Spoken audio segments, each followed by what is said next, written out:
Um garoto que parou de sair de casa após ser intimidado na escola é reencarnado em outro mundo, sem atributos, mas com o nível de poder de 10 Rei Demônios. E galera, esse é o primeiro anime da nova temporada. Se quiserem mais episódios dele, não esquece de deixar aquele like aí embaixo e clicar no inscreva-se para ainda mais vídeos insanos desse anime. 5 anos atrás, após ser intimidado na escola, nosso prota parou de sair de casa, se trancando em seu quarto. Ele perdeu toda a esperança do seu futuro e aceitou ser um fracassado. E enquanto ele olha para seu celular, uma luz o puxa para dentro. Em um lugar completamente claro, parecendo as nuvens, uma mulher vestida como as antigas beldades gregas dispara a ele que após uma cuidadosa seleção, ele foi escolhido para reencarnar. Nosso prota logo percebe que acabou vascando de tanto ficar dentro daquele quarto. E a suposta deusa começa a explicar para ele sobre esse novo mundo. Ela diz que para onde ele vai, o poder mágico significa tudo, e isso definirá seu futuro. Então ela lhe diz que lhe deixará com poder abundante e boas habilidades, tudo para que ele aproveite bem essa segunda chance. Ouvindo isso, ele já começa a imaginar a vida que queria e pedir a Deus. Ele logo se empolga com a ideia de passar seus dias assistindo anime e sem nada para fazer, e pensando em ter um estilo de vida preguiçoso e leve. Ele então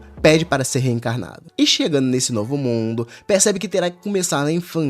Ele foi reencarnado em um bebê com um corte de calvão de cria, e aparentemente, seu pai é o rei desse lugar. Ele está todo orgulhoso de seu filho por ele carregar a insígnia real em seu peito e por ser descendente dele. Nosso prota, notando que ele é filho do rei, torce logo para ser o 8º filho. Quanto mais irmão, melhor. Tudo para que ele possa viver sua vida sem ser perturbado e preguiçosamente. Então seu pai aproxima a bola de cristal do bebê. Ele quer fazer uma avaliação mágica nele. Um redemoinho de poder aparece. A bola começa a brilhar. O rei começa a se perguntar o nível de poder que a criança vinda dele, da Princesa da Luz, teria, já que ela é uma das heroínas que derrotou o Rei Demônio. Ele espera que passe dos 40, até os 50 seria bem. Mas acaba que quando a bola se apaga, apenas o número 02 aparece. Ele possui apenas 2 pontos de magia no seu corpo, fora que ele não possui nenhum elemento, apenas uma magia de barreira. Seu pai começa a se perguntar o porquê isso aconteceu com ele. Ele está desacreditado que essa coisa tosca nasceu dele e da Princesa da Luz.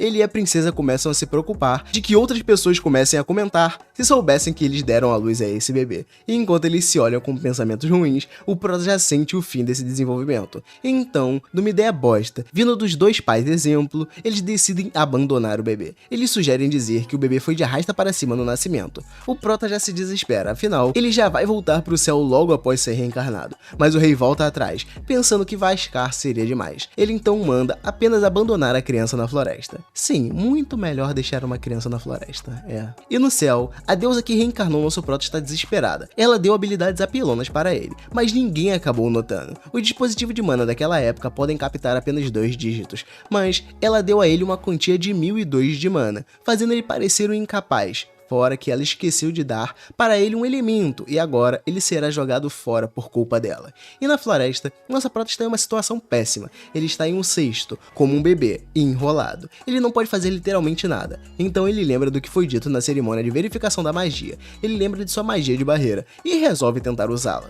Ele não sabe como formar ela. E enquanto ele pensa em um formato para ela, ele começa a imaginar formas geográficas. E delas nasce um quadrado neon. Muito bonito, por sinal. Ele começa a achar que usar magia é fácil, por conta de conseguir invocá-lo tão facilmente. Ele percebe que pode mexer com seu formato e mudar seu tamanho. Ele sente que pode fazer qualquer coisa com esse quadrado e sua imaginação. Ele transforma o quadrado em um pássaro e então surge a ideia de usar em si mesmo. Ele então traz o quadrado para perto de si e cobre o cesto com ele, conseguindo sim se erguer no ar, por meio do quadrado. Ele descobre que a magia de barreiras é muito mais útil do que ele imaginava, fora que ele nem sente que está gastando mana. E enquanto está completamente envolvido com seus experimentos, surge atrás dele um lobo enorme e imediatamente tenta mordê-lo. Mas nosso prota rapidamente invoca uma magia de barreira em sua volta, fazendo ela o mais dura possível e parando os dentes desse lobo. Ele percebe a resistência da barreira e decide criar outras menores, pensando em atacar o lobo com aquilo, mas isso não funciona. Elas nem fazem cócegas no lobo, e vendo que o bichão tá vindo para cima de novo, ele começa a procurar algo maior. Ele então usa suas barreiras para levantar árvores e tacar elas no lobo, mirando elas e jogando para cima dele. Ele o acerta, mas o lobo levanta mais uma vez sem grandes problemas. Nisso, o prota pensa que nem isso foi capaz de derrotá-lo, e como última medida, ele pega um pedaço enorme de terra, erguendo sobre a cabeça do lobo, que começa a pedir calma, querendo conversar.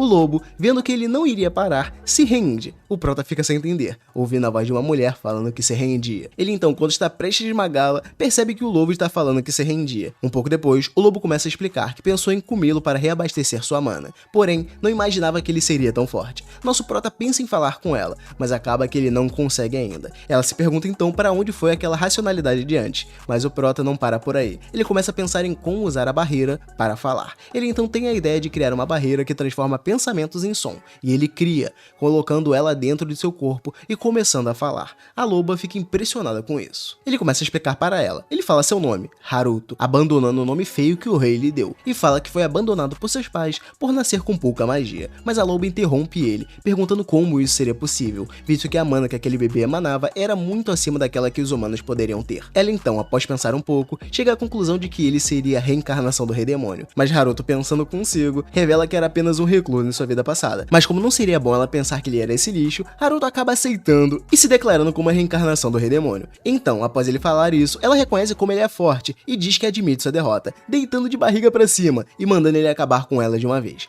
Haruto diz que isso seria demais e apenas manda ela não lhe atacar outras vezes, e vendo sua generosidade, a Fenrir fica maravilhada, jurando lealdade para ele por toda a eternidade em seu nome, o Fenrir Vermelho. Haruto fica tocado com o gesto dela e resolve ir embora, deixando ela para trás e chamando ela de Fly. Ela acha que isso é coincidência demais e pede Haruto para esperar. Ela acha que ele poupou sua vida e ainda fica maravilhada por receber o nome, e por conta disso, ela aceita que o pacto está firmado, chamando nosso prota de mestre. Ele tenta explicar para ela que a chamou de Fly apenas para encurtar seu nome, mas acaba que ela aceita isso como seu novo nome, gostando dele, e enquanto ele tenta explicar, Haruto cai da levitação. Fly começa a perguntar o que houve, mas acaba que isso é um problema um pouco mais difícil de se resolver.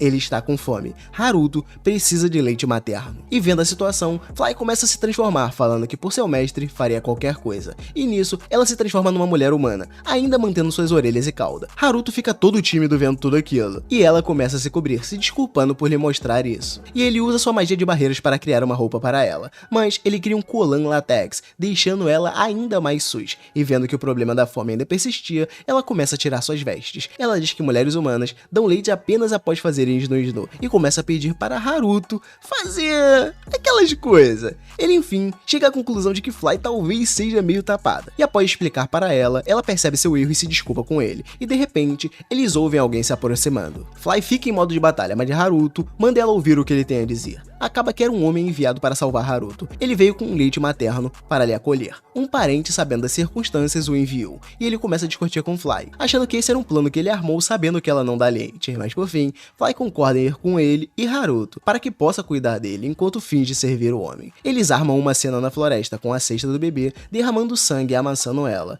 Por fim, eles vão embora. Muitos anos depois, pela manhã, Haruto agora como um jovem cumprimenta seu pai adotivo, sua mãe e sua irmã. Ele nos conta que conseguiu se manter vivo com a ajuda do Marquês Gold. E ele também fala que planejava ir embora assim que desmamasse, mas acabou gostando do lar acolhedor e ficou tempo demais. Porém, ele ainda tem um problema nessa casa, sua irmã menor. Aparentemente ela não gosta muito dele. Por outro lado, ela parece gostar muito de Fly, até implorando para brincar com ela. Fly queria negar brincar com ela para cuidar de Haruto, mas ele força ela a brincar com sua irmãzinha. E um pouco depois, enquanto ele observa elas brincar, sua mãe vem falar com Haruto, dizendo para ele não ficar triste, pois sua irmã não faz isso por mal. Ela apenas não sabe como interagir com o menino de sua idade, e por isso ela é fria com ele. E enquanto sua mãe explica isso, ele começa a pensar que sua irmã, na verdade, descobriu que ele é um tiozinho de 30 anos e por isso despreza ele. Sua mãe então lhe dá a ideia de fazer algo especial para sua irmã. Assim ela poderia começar a vê-lo de maneira diferente e gostar dele. Ela também diz que ele é o herdeiro daquilo tudo, falando para ele sair do quarto e ser mais orgulhoso. E em seu quarto, após pensar na ideia, ele começa a conversar com seu clone. O maluco tem um clone. Ele diz que nesses anos que ficou ali, ele estudou muito sobre magia de barreiras, e com ela fez um clone de si mesmo. Mas ele não fala ou anda independentemente. Ele quer deixar esse clone quando for embora dali, então ele precisa terminá-lo. Porém, ele lembra que se ele for e quiser levar Fly, teria que criar um desse para ela também. Enquanto pensa nisso, seu pai aparece. Haruto já sentia que esse dia chegaria,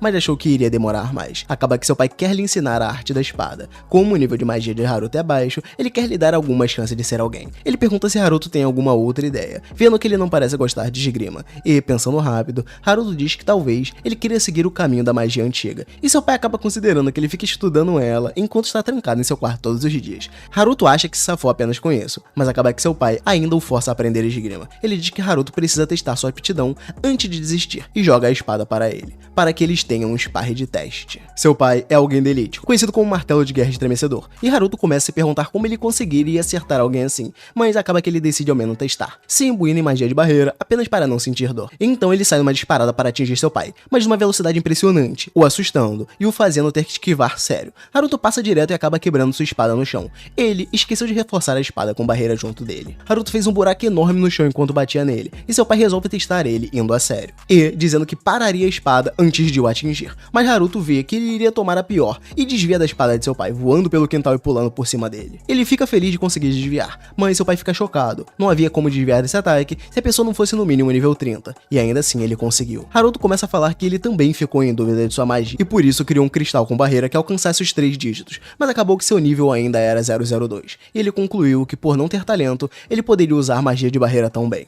Seu pai ainda está em dúvida, mas acaba pedindo para ele continuar treinando, pois isso pode ser um despertar inconsciente. E enquanto eles treinam, sua irmãzinha está o observando da porta de casa. E à noite, seu pai, que está cansado, começa a conversar com sua mãe. Ele está dizendo que talvez Haruto seja um demônio que retornou. Ele fala que há um tempo, alguém do palácio teve um caso com um demônio, e por isso, poderia ser um desses casos. Ele diz que a marca real dá poderes desconhecidos para seu portador, e por isso, poderia ser uma hipótese, dizendo que isso poderia responder o porquê a demônia Fly está demonstrando tanto respeito por ele. Sua mãe, por sua vez, defende Haruto, afirmando que ele é apenas uma criança normal, e seu pai apoia a ideia, falando que seja quem ele for, lutariam para que ele tenha uma vida feliz. Enquanto isso, no colo de sua mãe, a irmãzinha diz que não há como Haruto ser um demônio, porém ela parece conhecer algum segredo dele. Mas você só vai saber esse segredo na semana que vem. Senta o dedo no like aí embaixo e clica no inscreva-se, que semana que vem tem mais episódios de cinema incrível. Te vejo lá. Fui!